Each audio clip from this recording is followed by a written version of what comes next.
कंचना जी, बड़ा सवाल यही है, किसी राज्य के लिए कानून व्यवस्था प्राथमिकता होनी चाहिए, लेकिन बिहार की अगर स्थिति को देखें, अगर मैं आंकड़े दिखाने लग जाऊं, चाहे कोई भी सत्ता में रहता है, यह सवाल उठता है कि कानून व्यवस्था चरमराई रहती है।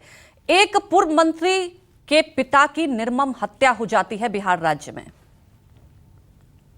जी, ये बहुत दुखद है, बहुत हृदय विदारक है और इतना हृदय विदारक है कि आपको कहा नहीं जा सकता, बताया नहीं जा सकता कि 6 जुलाई को याद होगा अगर आपको, तो तेजस्वी जी ने 41 मर्डर, 41 हत्या 3 और 4 दिन के अंदर में जो हुआ उसको उन्होंने गिनवाया था। अगर प्रशासन सचेत हो गई होती, सरकार सचेत हो गई होती, उस पर एक्शन ले ली गई होती, तो आज इस हद तक नहीं आता। हालांकि कोई आम जनता हो और या चाहे जो है कि कोई नेता हो, सबकी कीमत जान के बराबर होती है, लेकिन यहाँ आम जनता ये सोच रही है कि जब नेता के पिता ही सुरक्षित नहीं है, जब नेता ही सुरक्षित नहीं है, तो क्या आम जनता महफूज अपने आप को पा रही है बिहार में? और जब दावे ये करते हैं, इनसे आज क्या सवाल पूछो और ये सीधे 1990 में चले जाते हैं, 1990 का रट्टा आज भी ये लगाते हैं, तो 2024 के हालात के बारे में ये बता सकते हैं कि एक नेता के पिता की हत्या निर्मम कर दी गई और इनको कोई सुध नहीं है, इनको कोई जो इस पर बोलती नहीं निकल रही है, जिसका दावा करते हैं। कहाँ है इनका सुशासन? ये बताएं।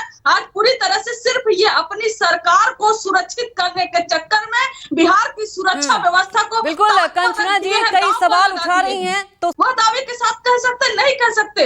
हकीकत यह है कि अपनी सरकार को सिर्फ सुरक्षित करने के चक्कर में ये जो आम जनता की समस्या है, जो मूलभूत समस्या है, जो अपराध है, उस पर नियंत्रण पूरी तरह से खो चुके हैं। ना प्रशासन इनके हाथ में है, चाहे वो शिक्षा का हो। आप देख लीजिए किस तरह से के पाठक करते थे, चाहे ये जो है प्रशासन, पुलिस प्रशासन हो, कोई इनके हाथ में नहीं। दिन दहाड़े शराब की तस्करी हो रही है, ड्राई स्टेट है, बंद है, कंचना जी सवाल सही बात है, तमाम सवाल हैं, लगातार क्राइम ग्राफ बढ़ते जा रहा है, लेकिन जब आप लोग भी साथ में थे सत्ता में, तो ये एक बड़ा मुद्दा कभी मैं नहीं देखती कि बिहार में बन जाता है। क्राइम का ग्राफ हमेशा बढ़ते जाता है। कई बार पत्रकार की हत्या हो जाती है, आम लोगों की तो निर्मम हत्या होती रहती है।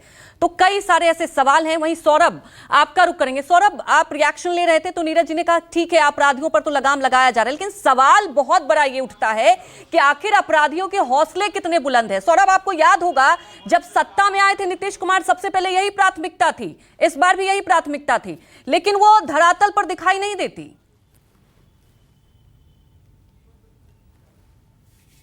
जी बिल्कुल दिखाई नहीं देता है और निश्चित रूप से सरकार जो सुशासन का दावा करती है, लेकिन अगर ग्राउंड पर देखें तो दूर दूर तक सुशासन जो है वो ग्राउंड पर नजर नहीं आता है। हाल के दिनों में जिस तरीके से आपराधिक घटनाएं बढ़ी है, और आपको भी पता होगा कि नेता प्रतिपक्ष तेजस्वी यादव लगातार उसका उल्लेख भी करते आ रहे हैं, लेकिन इन लोगों को, यानी अगर एनडीए के नेताओं की बात करें, इन लोगों को लालू राबड़ी शासनकाल के जंगल राज की जरूर ये लोग बात करते हैं, लेकिन खुद के शासन में जो जंगल राज आ चुका है, जिस तरीके से आज हत्या हुई है, यह नॉर्मल हत्या नहीं कही जा सकती है। जिस तरीके से हालांकि पुलिस कह रही है कि चोरी के इरादे से कुछ लोग घर में घुसे थे और उसके बाद उन्होंने इस घटना को अंजाम दिया है, लेकिन निश्चित तौर पर यह बड़ी घटना है। जिस तरीके से हत्या की गई है, निर्मम हत्या, तमाम अहम सवाल है और हर बार यही होता है कि उस जंगल राज की याद दिला दी जाती है, लेकिन सवाल है कि आज 2024 है